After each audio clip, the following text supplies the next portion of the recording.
A busy breaking news day. We will hear momentarily from the president. The president inviting reporters into the Oval Office as he signs an executive order. That event opened just a short time ago after the Democratic Speaker of the House said the president is not going to get his biggest wish.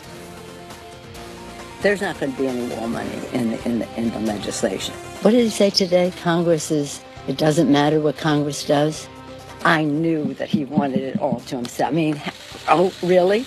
A president who wants to have Congress be completely irrelevant in how we meet the needs of the American people? No, come on. So let them work their will. Those comments from the speaker following a morning presidential tweet storm. 7 tweets, including this. Republicans are wasting their time in negotiations. Democrats are not going to give money to build the desperately needed wall. I've got you covered. Wall is already being built. I don't expect much help. This confrontation playing out. Phil Mattingly live on Capitol Hill. Phil, will have the president's take in a minute, but it is interesting that the Speaker of the House, even though the negotiations are just beginning, is already getting to the end, saying no, there will not be money for the wall. Yeah, and look, it's not a surprise that that's her position, because that's been her position pretty much throughout the course of this conversation.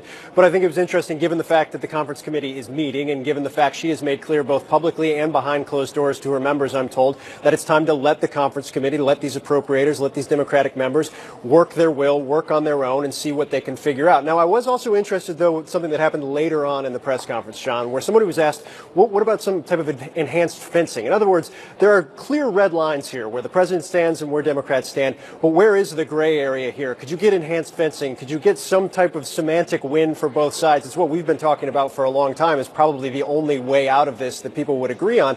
And Speaker Pelosi said, look, if you're talking about Normandy fencing, which is essentially the kind of X-looking vehicle barriers, and she said if the president wants to call that a wall, then he can have that as a wall. And so people right now are trying to figure out, I've actually been getting text messages from some Republicans saying, was she opening the door to something here?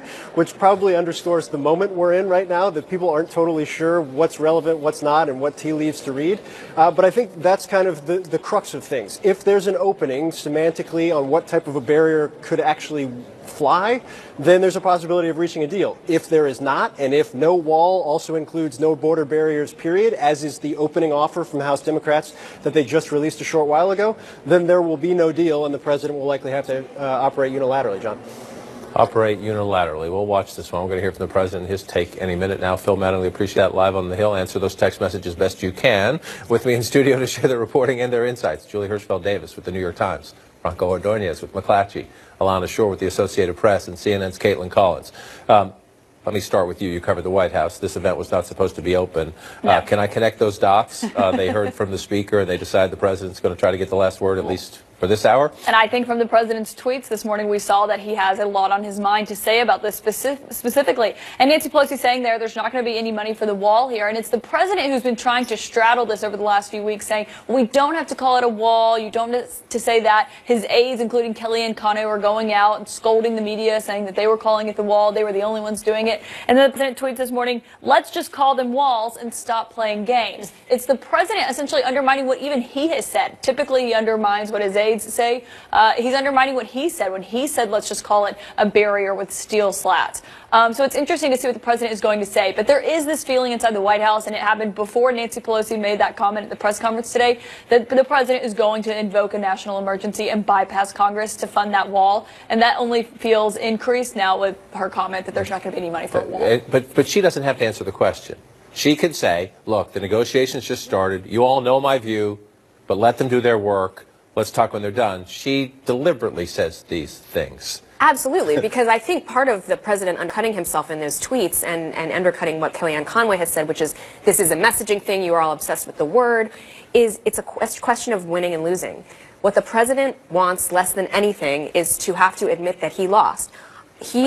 Again, I think that if Democrats and Republicans in that room in the basement of the Capitol can come up with a border security deal that is not the quote-unquote wall that President Trump has asked for, he could probably see his way clear to supporting that. But he can't bear the reality that Democrats are going to come out of that room and say, you see, we said no wall and you got no wall. And so that is the semantic sort of importance of this. It's not just about the substance of it, which of course is important, but as Phil said, there is some potential coming together on the substance. But on the message, there's no possible coming together, and I think that's where the real fight is right now.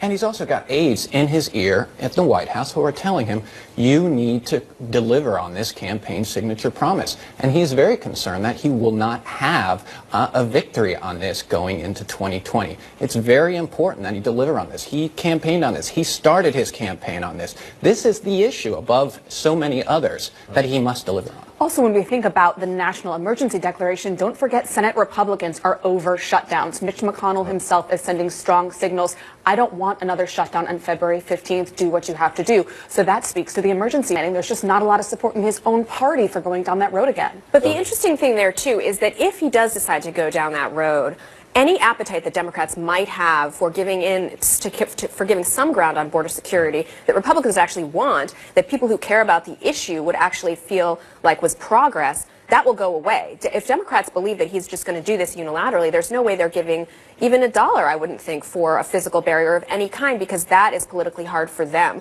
So if the president's going to short-circuit this, I think Nancy Pelosi will pull back even that little glimmer of, well, we can talk about what we might be willing to do on fencing. Well, again, we've got 2 weeks for this now. We'll see. The president may get a bill with no wall money, sign it so the government doesn't close down, and then pick up the pen and go to the next paper, which is to declare a national emergency and say, I'm going to redirect some other money from my wall. Let's look at a little polling on this as this plays out. Who do you trust more on border security, President Trump or the Democrats in Congress? 41% President Trump, 50% Democrats in Congress. So the president comes out on the short end there, but that's not a huge gap. And again, you mentioned this has been his signature. He worries about that 35-40% that is his base that he's talked to, although he has punted on this one repeatedly. We are here because he keeps moving the line. So often, and if you look at even just his Twitter feed from this morning, it's unclear if the wall has been built, if it's being built, if he can't get it built because of the Democrats. The president is sending multiple messages to not only the people who follow him, but just as far as what his messaging strategy is going to be, because he fluctuates from one to the other, because he's trying so hard to make this argument, because he doesn't want to capitulate on that promise, because he is very sensitive to the criticism from people like Ann Coulter, even though he dismissed what she had said during that interview with the Wall Street Journal. That is something that is front and center for the president. It's not as important to the aides in the White House. There are a handful that he fulfilled this promise, but they realize that the president is dead set on walking away with a win. He doesn't care how he gets there. If he only gets $2 billion to the wall, whether or not it's the 5.7 at the end, that's an open question. But the president is essentially all over the place on this. I can't agree more. I mean, the idea of a win is so important that there are several hard-line groups that are so immigration enforcement for. They would rather have E-Verify than a wall. They would rather have more interior enforcement than a wall. The wall is a symbol. It is not a solution in their minds. And I'm talking about the hardliners. So it's fascinating that he has pushed so much on this because it is so politically charged and is so politically important. And if you want to listen to this is Lindsey Graham last night on Fox News, who just made a point of noting before I came on the program, I just happened to talk to the president, and he said this. We're going to build a wall one way or the other. I just talked to the president 10 minutes before I came on your show. I know for a fact because it was in the green room. So here's the point we're trying to make. The $5.7 billion represents 10 locations, according to the Department of Homeland Security, that a barrier would make the most difference. It's a professionally designed plan. The president's not doing anything crazy. What's crazy is that they're fighting him after having voted the way they did in the past.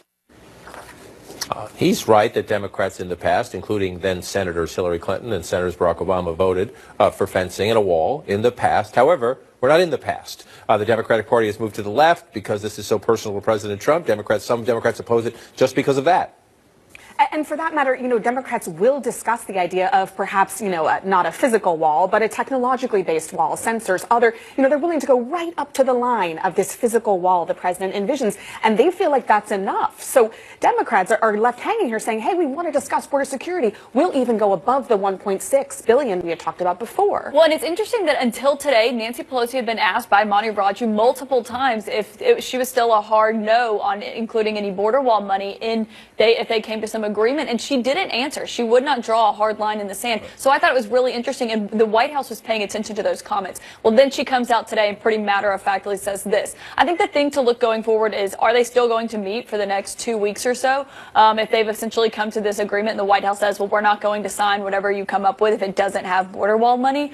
And I think a telling sign is that these 17 bipartisan congressional negotiators were considering coming to the White House for a meeting with the president and his aides. And right now we're told that that meeting is not happening this week. Not happening this week. And one thing to me, as everybody knows, this is so personal to the president, but even he seems to forget the facts, if you will, the chronology. He was led here. He did an interview yesterday with the Daily Caller, and the person asking the question clearly does not like former Speaker Paul Ryan and said some things about the chronology which were not true. But the president didn't correct this. Well, I was going to veto the omnibus bill, the big spending bill before, and Paul told me in the strongest of language, please don't do that, we'll get you the wall. And I said, I hope you mean that because I don't like this bill. And then he went lame duck. And once he went lame duck, it was really just an exercise in waving to people. And the power was gone, so I was very disappointed. I was very disappointed in Paul because the wall was so desperately needed, and I'll get the wall.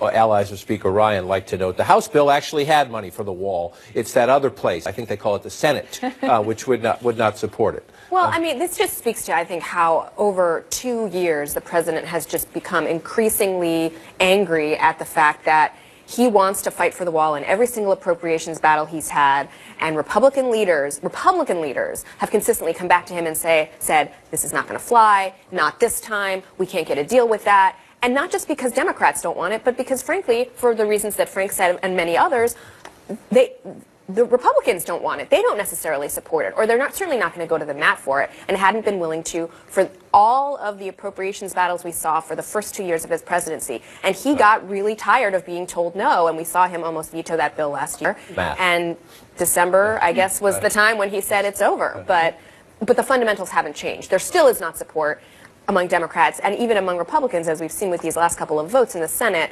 to actually have a fight over this. Now a Democrat has the Speaker's gavel, which makes a big difference as we go forward. We'll come back to this. We should hear from the president momentarily. Up next, hard drives, bank records, cell phones. That's just some of the evidence the special counsel says it has against Roger Stone.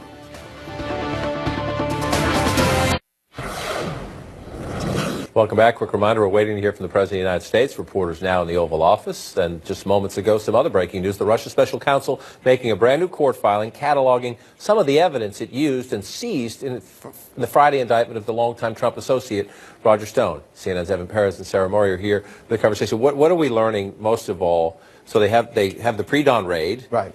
Some controversy about the level of force or the level of personnel the FBI used there. What did they get?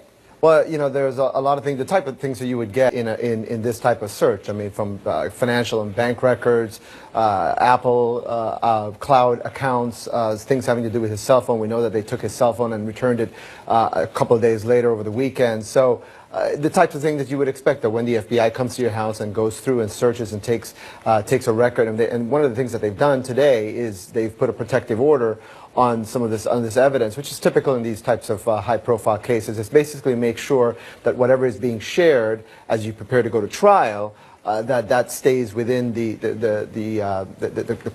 people who are handling the case. And it's clear they already had voluminous evidence against Stone before they, arrested and indicted him. We've heard that from witnesses who were brought in and met with the special counsel. But then they continued, obviously, gathering additional information, gathering, those electronic devices. They may have already had access, for instance, to some of the stuff from iCloud, but it seems like they did want the physical devices, and they went to his apartment in New York, as well as his home in Florida, as well as sort of a storage space / office in Florida that he uses for his InfoWars appearances. He apparently keeps his memorabilia there. So for some reason, they wanted to search that as well. So it's pretty extensive. You say for some reason. It is pretty sensitive, obviously, especially given the allegations at hand here. Did he have direct contact with WikiLeaks? Was he contacting WikiLeaks through second or third parties? What was the extent of that relationship? What documents might there be to back up the case they already had? Now, here's what the president says about this. He did an interview with the Daily Caller yesterday, and he says, I'm speaking for a lot of people that were very disappointed to see that go down that way, to see it happen where it was on camera, on top of it. That was a very disappointing scene.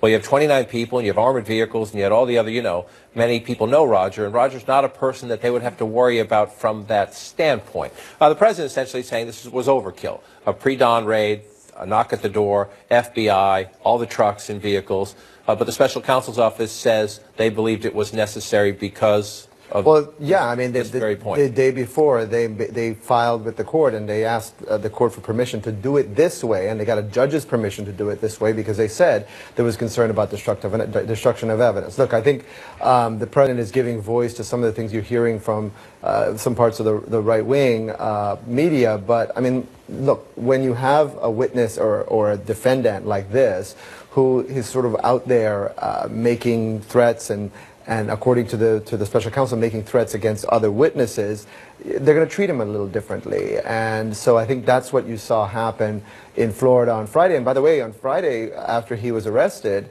Roger Stone said he commended the FBI and said that they had treated him with the utmost respect. Utmost respect. You mentioned, I was going to move on to something else, but you mentioned the Republicans. The Republicans have lost their power in the House. We know when they controlled the House, they repeatedly criticized the investigation, repeatedly questioned the integrity of the FBI. They've lost the House, but they have the president has a new friend in Lindsey Graham, who's the chairman of the Senate Judiciary Committee, who says he wants the FBI to come up and answer questions about why they did it that way at Roger Stone's house. This seems to me over the top, and I don't know what the message was being sent, but I personally didn't like it. You know, I've been a prosecutor, defense attorney. It seemed to be sending the wrong message, that if you cross Mueller, look what's going to happen to you. Mueller, do your job, but these tactics are unacceptable given the level of threat here. The FBI would say they were doing what the boss ordered them to do there, and the special counsel's office would say, as you know, we went for a judge. We didn't just decide to do this on a whim. Right, they can't just do that on their own. Right. It'll be. But will the FBI go up and sit in front of Senator Lindsey Graham and have to defend itself? Well, yeah, they have to. I mean, obviously, he is the chairman of the Judiciary Committee now. So, Chris Wray, I imagine, is going to have to pick up the phone and explain to Lindsey Graham if he asks for an in-person briefing, he'll have to do that. This is the kind of thing that FBI directors do routinely. Interestingly, though, we don't hear this kind of outrage from Republicans about the notion that Roger Stone seemed to have allegedly lied to Congress when he was supposed to be there participating in what you would expect would be a very important investigation. The notion that Russia meddled in our election, the question of whether there was collusion. We haven't heard a whole lot of concern from Lindsey Graham about that part. Could you possibly be suggesting that the Republicans have selective outrage? You know, it does seem that way. Look, they have an oversight role in this, and certainly it's their job to ask the questions and to get them answered, and for the FBI to provide an explanation. But you know, it seems like if I were Lindsey Graham, I would also have some more questions about what's going on with Roger Stone. In this Daily Caller interview, the president was again critical of the Mueller investigation. He says there's nothing there. It's gone on forever. It's cost more than $30 million. But significantly, he was asked, what about the potential release of the Mueller report when it's final? And the president says, I'm going to leave it up to the Justice Department. They'll have to make their decision within the Justice Department. They will make the decision as to what they do. The question was, would it be Matthew Whitaker, the acting Attorney General, or whoever replaces him as Attorney General, who's the Attorney General at the time, who has that power? The president there saying, washing my hands, it's completely up to them.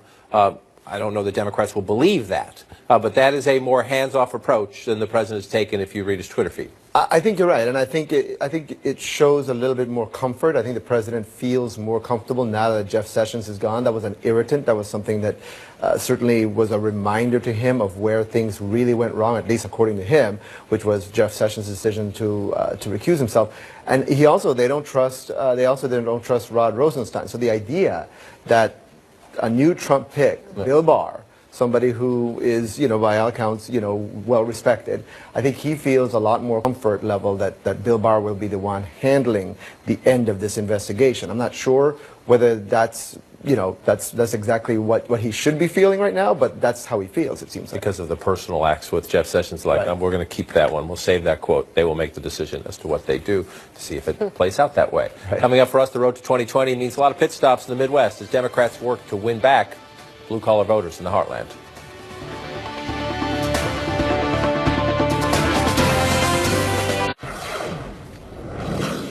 Senator Sherrod Brown testing the waters in Iowa today. Mark your calendars, 368 days now before the caucuses kick off the 2020 voting.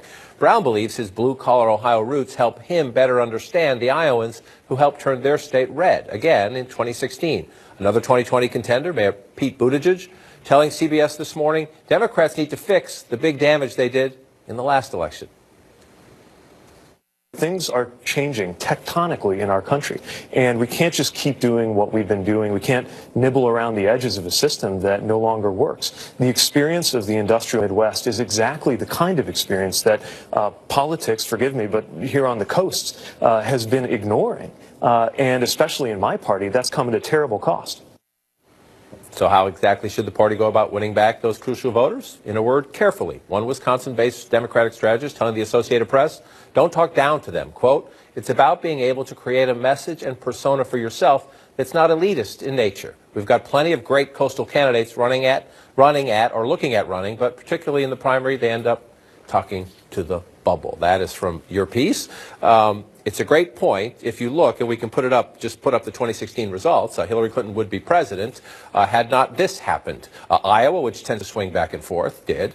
But Wisconsin, Michigan, Ohio, and Pennsylvania is not really considered in the Midwest, but it does have that same industrial base of voters.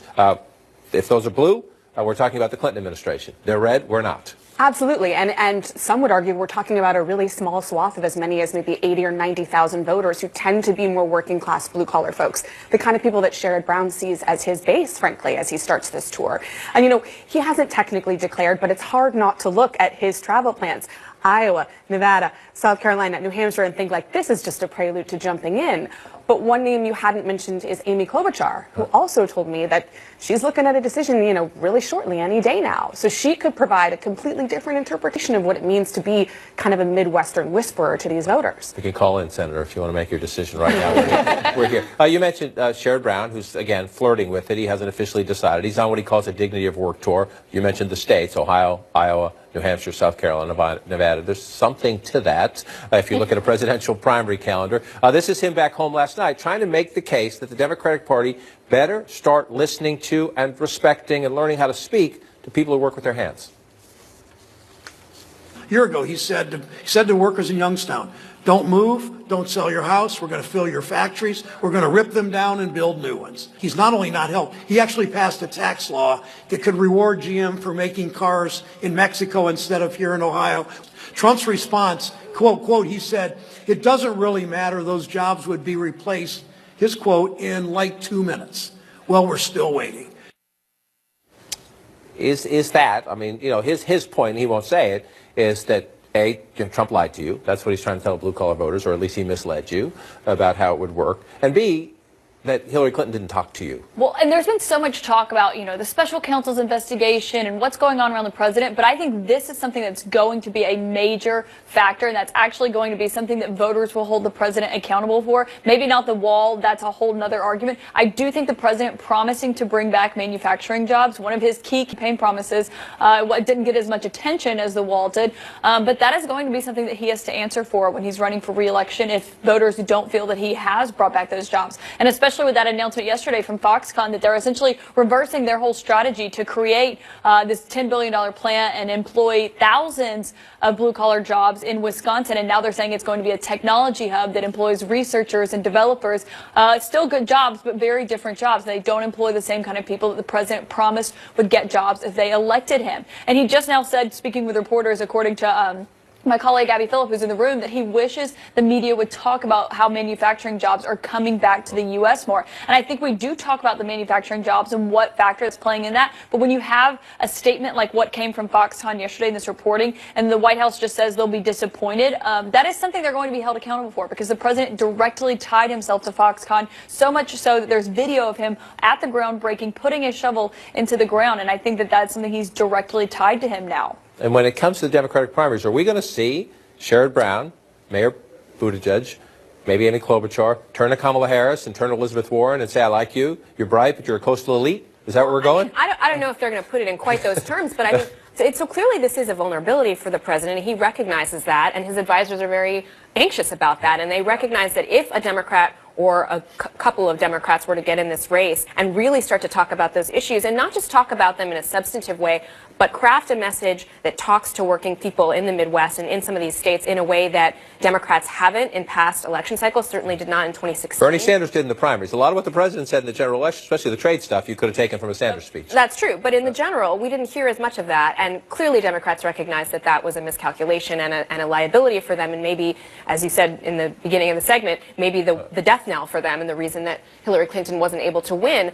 I think the issue is going to be whether some of these candidates that you're talking about can craft that kind of a message. Not that just looks at the balance sheet and says, you promised this and that hasn't happened, but actually get these voters energized and thinking that this is an advocate for them, that the Democratic Party understands and will advocate for their concerns.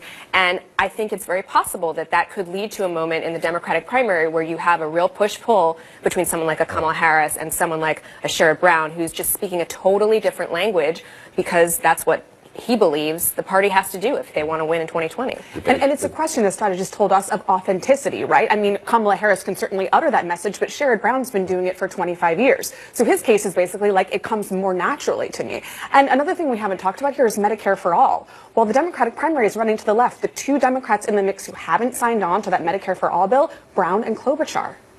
But how big that window in the Midwest for how many candidates? When I was talking to a Democratic strategist today, he said there's definitely an opportunity there. There's definitely interest. There's losing patience in the Midwest in the farm and factory states, but not for 4 people, maybe for 1. Right, and to your point, Iowa goes first, then you do New Hampshire, Nevada, South Carolina. It takes a while for the primary calendar to get you back to the Midwest, so it'll be interesting to see how this plays out. And another Democrat here. Before you see Democrat Stacey Abrams, she'll deliver the Democrat response to the President's State of the Union address next week. You can see her Sunday during the Super Bowl. She's debuting a bipartisan ad pushing for new election laws. Remember, she just barely lost the Georgia governor's race. I'm Republican Natalie Crawford, County Commissioner in North Georgia. And I'm Democrat Stacey Abrams from Atlanta. We don't agree on everything, but we love Georgia and want fair elections. Every vote should be counted from every corner of our state. 3335. Call now. Topping our political radar, a big meeting at the White House today. President Trump will host China's vice premier in the Oval Office this afternoon. That closed-door meeting comes as the U.S. and Chinese negotiators try to resolve key issues in their trade war before a March 1st deadline when tariffs on $200 billion worth of Chinese goods would more than double. The president earlier today tweeting some optimistic words about the talks and predicting a final deal will come when he meets with China's President Xi in what the president said would be, quote, the near future. A jury has awarded Senator Rand Paul nearly $600,000 for the pain and suffering and medical damages. That, remember, after one of his neighbors attacked him at his home in Kentucky more than a year ago. They were arguing over yard debris between the two homes. Senator Paul was left with broken ribs and bruised lungs. His neighbor went to jail for a month. Here's Senator Paul this morning. My wife and I have had a tough year, me in particular physically, and I'm still healing. We're glad to have the court case over. We all have differences, and you get on the internet, and the hatred is so awful out there. Political differences, religious differences, and even day-to-day differences with the people who live around us. We've got to resolve these things peacefully. President Trump met this week with Heidi Cruz, the wife of Texas Senator Ted Cruz. CNN confirmed the two discussed the position of World Bank president, which will soon be vacant. Heidi Cruz is a Goldman Sachs executive and a former Treasury Department official. Perhaps you remember she got caught in the middle of a bitter personal exchange between her husband and Donald Trump during the 2016 Republican primaries, with Senator Cruz telling candidate Trump to leave his wife, quote, the hell alone. Marianne Williamson is in Iowa today, kicking off her candidacy for president. The best-selling author, spiritual guru to Oprah Winfrey, says she wants to bring a moral and spiritual awakening to the country. This from CNN this morning. We need someone to articulate what's really happening, the deeper levels of our moral dysfunction. I have had a 35-year career in naming and transforming those dynamics, and I think that that's my qualification for the presidency at this time. I'm not trying to get shallow or superficial so people will hear me. I'm inviting the American people to get deep with me. It's time for that in order to address these times and to transform them. Just ahead, we're waiting to hear from the president. He's meeting with reporters right now in the Oval Office, talking about China, about manufacturing, and yes, about his border wall.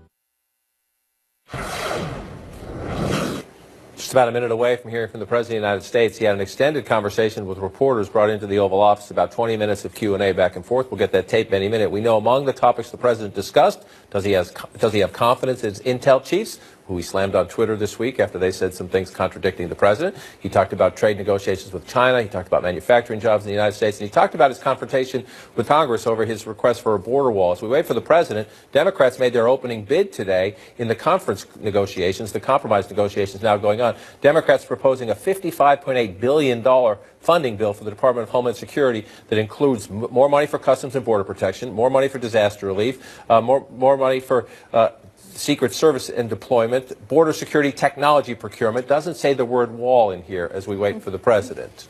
It's not going to say the word wall. It's like that's the last word they want to say. But it does have more money. And when I talk to people that are close to the White House, that may be the best that Trump can get. Maybe he could make an argument that, look, I've got more money. Let's see what he has to say about this. Intelligence officials yesterday Do you still have confidence in Gina Haspel and Dan Coates to give you good advice? No, I disagree with certain things that they said. I think I'm right, but time will prove that. Time will prove me right, probably. I think Iran is a threat. I think it's a very big threat. And I think I did a great thing when I terminated the ridiculous Iran nuclear deal. It was a horrible one-sided deal. That was $150 billion plus $1.8 billion in cash and lots of other bad things. If you remember, they took our 10 sailors out of waters that people are disputing and made us look very bad. But, of course, the payment was due the following day, so they eventually let them go, which they had to. I disagree very much on that. I also think, and you'll be seeing something next week, because you look at what's happened in Syria with respect to ISIS and the Caliphate. We took over a lot of area in the last 2 weeks. We've done tremendous in the last couple of weeks. At the same time, we're consolidating, and a tremendous amount of good things are happening. You even look at what's going on, and I can't tell you that this is a guarantee, because we're going into close to 19 years in being in Afghanistan. And for the first time, they're talking about settling. They're talking about making an agreement. And we bring our people back home. If that happens, we'll see what happens. But they're in very serious negotiations for the first time. There's a reason for that. So I think we're doing so well on a foreign policy basis. You look at North Korea. Many of you are going to be traveling with us to North Korea. And for the meetings with North Korea, we're going to a certain location. I think most of you know where the location is. I don't think it's any great secret, but we'll be announcing the location and the date, the exact date. It'll be the end of February. And we've made tremendous progress with North Korea. When I came in, or let's say at the end of the last administration, frankly, it looked like we were going to war with North Korea. Now, there's no missile testing, there's no rocket testing, there's no nuclear testing. We got back our prisoners or our hostages, and we're getting back our remains. They're coming in. And we've had some beautiful ceremonies in Hawaii, other places. So I just tell you that we are doing really well. Our military is being rebuilt. It's very close to being rebuilt.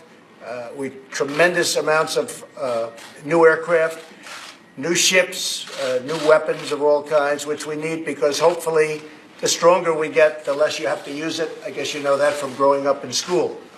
The stronger we are, the less we're going to have to use it. We don't want to have to use it, but we're going to have the strongest military by far that we've ever had. So I didn't see the report from the intelligence. When you read it, it's a lot different than it was covered in the news. But I think that Iran is a nation that we have to watch very closely. They sent up a rocket the other day, and it failed, but it was sent up. Now, they can say they're sending it up for civilian purposes, but I don't think too many people believe that. They're doing tests, and we don't want to be in a position where we're behind. We're not going to be leading from behind anymore. So that's the story. I have great respect for a lot of people, but I don't always agree with everybody. Okay?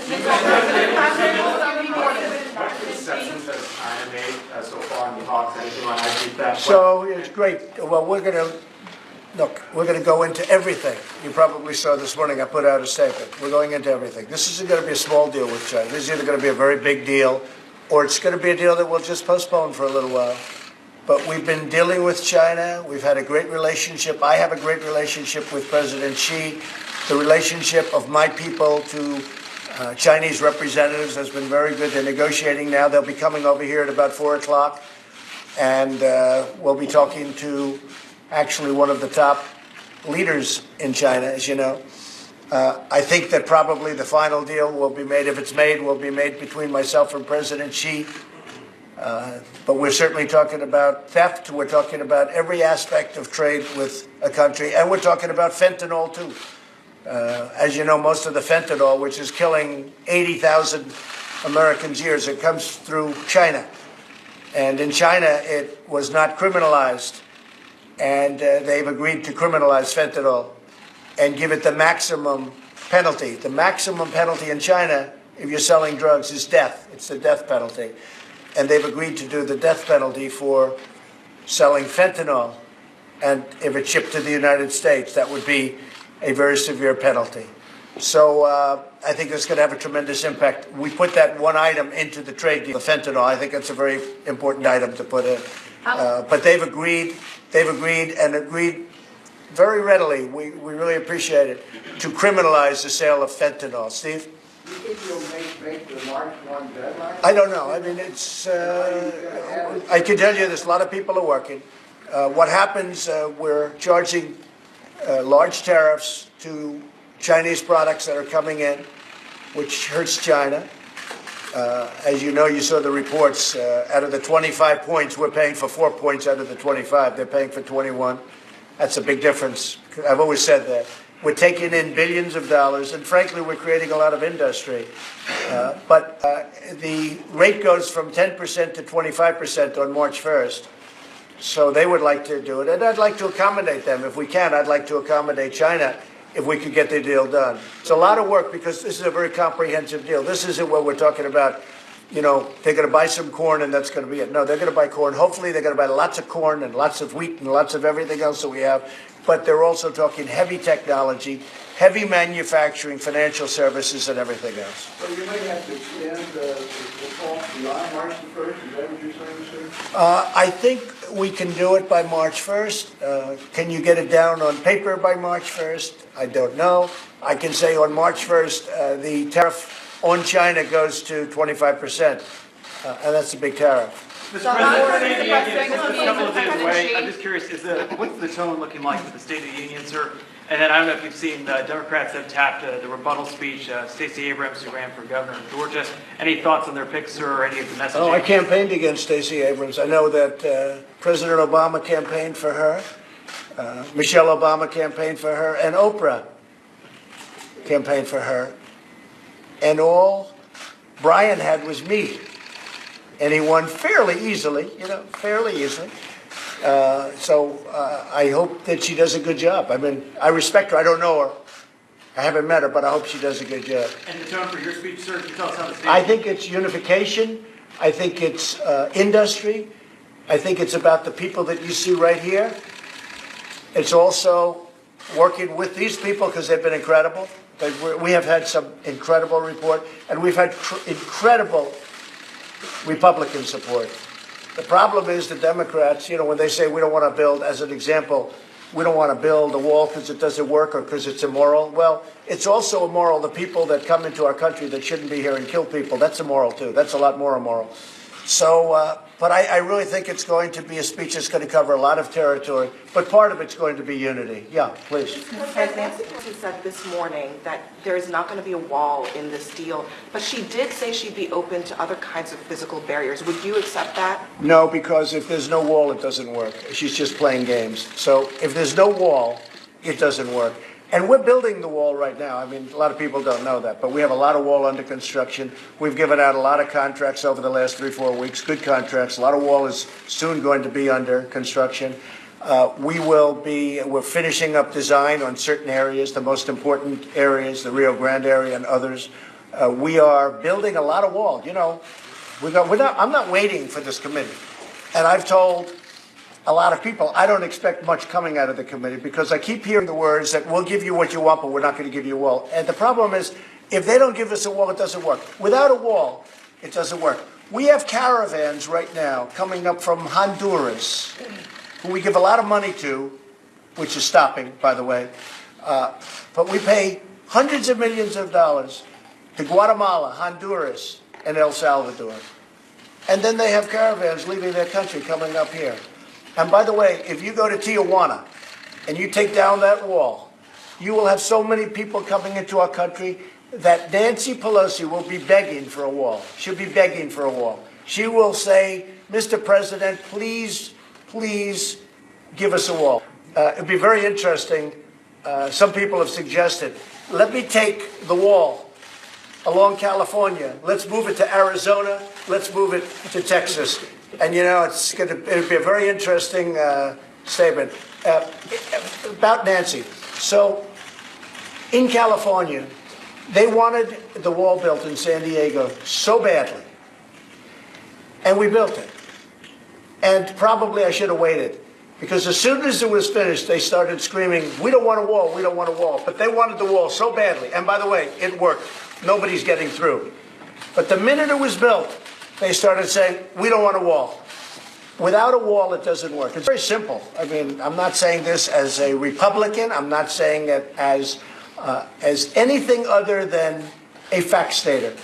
Without a wall, it just doesn't work. Mr. President, after listening to the hardship from many federal government workers, as well as those who were contractors and who relied on the federal government employees' finances to fund their businesses, are you willing to jeopardize the economy again and also your presidency with people who are fearful of another government shutdown over this wall? And also I want to ask you about Jesse Smollett.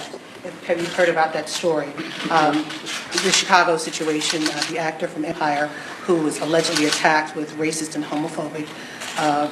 That I can tell you is horrible. I've seen it last night. I think that's horrible. It doesn't get worse as far as I'm concerned. As far as the people are concerned, many of those people wanted me to stay out, but I didn't want to do it because people were getting hurt. What I think is the worst sin of all is the fact that we're allowing people to come into this country and sell drugs and human traffic and do all of these horrible things, that if we had the simplicity of a well-constructed, beautiful barrier or wall, they wouldn't be able to come into our country. That, to me, is the great sin. And everybody knows it works. I watched this morning, early in the morning, somebody trying to justify walls are immoral. I mean, if walls are immoral, maybe we should take down all the walls that are built right now. You will see a mess like you've never seen. Beautiful barrier or wall, they wouldn't be able to come into our country. That, to me, is the great sin. And everybody knows it works. I watched this morning, early in the morning, somebody trying to justify walls are immoral. I mean, if walls are immoral, maybe we should take down all the walls that are built right now. You will see a mess like you've never seen before. So I only say this. I was elected partially on this issue. Not as much as people say, but partially on this issue. This is a very important issue. Nothing to do with elections, nothing to do with votes, only to do with common sense and only to do with security. And if we don't put up a barrier or wall, a strong one, but one that looks good. In the old days, they used to build them, they looked terrible. Now we build them, they look really good. If we don't put up a physical barrier, you can forget it. Our country is going to be a very unsafe place. People are coming in, drugs are coming in, human trafficking is coming in, which is so horrible. Things are happening that won't happen after the wall is constructed.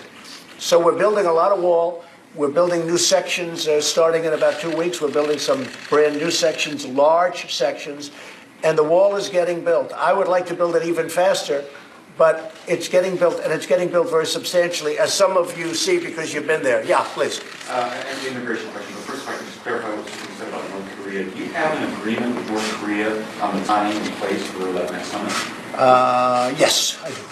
Can you share it? Yeah, we're going to very soon. We're going to announce it pretty soon. We'll be announcing it early next week. Okay. And you also said that... And they very much want the meeting, and I think they really want to do something. We'll see, but I think they really want. But again, remember, North Korea was a whole different story. When I came to office, many people thought we were going to war with North Korea. I would sit and listen, and I would read people saying, go to war with North Korea. Well, you'd lose... potentially hundreds of millions of lives. You know, Seoul has 30-some-odd million people. And it's literally right off their wall, by the way. That wall works, I can tell you. About the wall, you just said that people make that out to be a bigger deal on your election than the bigger wall. Well, it was one of my points. Well, they do. Now they say it's a wall because I've accomplished practically everything else. Look, I accomplished the military. I accomplished the tax cuts. I accomplished the regulation cuts. I accomplished so much. The economy is the #1 economy in the world. We're the #1 economy in the whole world. We're the #1, not even close. Companies are pouring into our country. I've accomplished so much. So now they say, oh, if he doesn't get the wall, they make that the only issue. But it's not going to work because I'm building the wall. The wall's happening right now. Okay? The government's been reopened for several days now. Are you closer or farther apart on an immigration deal now than since you opened the government? With respect to the committee, I would say we're the same. Because I'm hearing they don't want to do a wall for political reasons. I actually think it's bad politics. I mean, frankly, I think them fighting us on what everybody knows has to be done to have proper security. And you can add the other things. But the other things only really work if you have the physical barrier. Without the physical barrier, what are you going to have, drones flying over the 12,000 people? You're going to have a nice drone flying, doing circles around the 12,000 people that are walking in from Honduras and Guatemala and El Salvador. No, you don't want that. So I want to do real things, like the deal with China. I want it to be a real deal. I could do a deal with China where people would say, isn't that wonderful? It's not wonderful. I have to do the real deal. We have to open up China. We're open to them. They have to be open to us. So it'd be so easy for me to make a deal with China, but it wouldn't be a real deal. I could get them to buy more corn than they've ever bought, and more soybeans than they've ever bought. And they'd be so happy if I did that. But they're going to do that, but in even higher numbers. But we're going to do a lot of other things. And just remember, we are taking in billions and billions of dollars from China. We never took in 10 cents from China. China's being charged tremendous amounts of money for the privilege of coming in and doing what they do to our country. They're being charged a tremendous amount of money. And we're going to make a deal. I think we're going to make a deal with China. But it's going to be a very comprehensive deal. We're going to cover everything, okay? You mentioned all the economic indicators are going up. Why then are U.S. deficits and the national debt increasing at a time when... Well, the trade deals won't kick in for a while. You know, number one, the USMCA hasn't even been approved yet. It has to go before Congress and get approved. Now, it should get approved quickly. NAFTA was one of the worst deals ever made. During the campaign, I said I will either terminate NAFTA or negotiate a new deal. And we negotiated a good deal. Now, if you went back to pre-NAFTA, that would be frankly okay with me, pre-NAFTA or the New Deal, but I won't allow NAFTA. NAFTA was a horrible deal for this country. You look at the scars all over our country where you go to New England, you go to Ohio, you go to Pennsylvania, you see what happened in North Carolina. You have factories that are still empty from what happened with NAFTA. NAFTA was a horrible deal. The USMCA is a great deal. But pre-NAFTA we had huge surpluses with Mexico. With NAFTA, we have huge deficits. We lose $100 billion a year on trade with Mexico. Does that sound good? And this has been going on for many years. So I stopped it. I stopped it a lot. More on the wall. You said the wall being basically held hostage for political reasons by the Democrats. Is there anything you would have done differently in the first year? No, there's nothing. Look, they had this from day one. Yeah. Could I have done it differently? No, not really. I mean, I think by having the shutdown, we've set the table for where we are now. If I didn't do the shutdown, people wouldn't know, they wouldn't understand the subject. Now they understand the subject. They realize what a humanitarian crisis it is. It's called, like in deal making, setting the table. Or, setting a stage. We've set the stage for what's going to happen on the 15th of February. I don't think they're going to make a deal. I see what's happening. They're all saying, oh, let's do this, but we're not giving one dime for the wall. That's okay. But if they're not going to give money for the wall, it's not going to work. And if it's not going to work, then the politicians are really wasting a lot of time. Okay. If there's no money I would do that. I would do that. We have money, just so you understand. We have money. We're building the wall right now, a lot of it. People don't know that, and nobody reports it, but that's okay, because it's not very exciting when you say it's built. But let me just tell you, we're building the wall right now. It's going up fairly rapidly. We're renovating tremendous amounts of walls, which is good stuff that's in very bad shape with massive holes in it and fencing coming down. It's being beautifully renovated. In some cases, we have to replace it. We renovate some, we replace some, we build some new. But the wall is going up right now in all different forms. Thank you very much, everybody. Thank you. Thank you. We're going to see what happens on February 15th. Are you concerned about Against who? Are you concerned about legal challenges? No, I'm not concerned. I'm not concerned. But you still don't think there's going to be a deal, but you're not going to declare it now. Don't you think that undermines... No, I'm waiting, excuse me. I didn't say that. I said I'm waiting till February 15th. On February 15th, the committee will come back. And if they don't have a wall, I don't even want to waste my time reading what they have, because it's a waste of time. Because the only thing that works for security and safety for our country is a wall. Now, when you couple the wall with sensors and drones and all of these other things, that works as a combination. But if you don't have a wall, they're all just wasting their time. It's just politics. Thank you all very much. Thank you very much, everybody. Mr. President, I brought you. All right.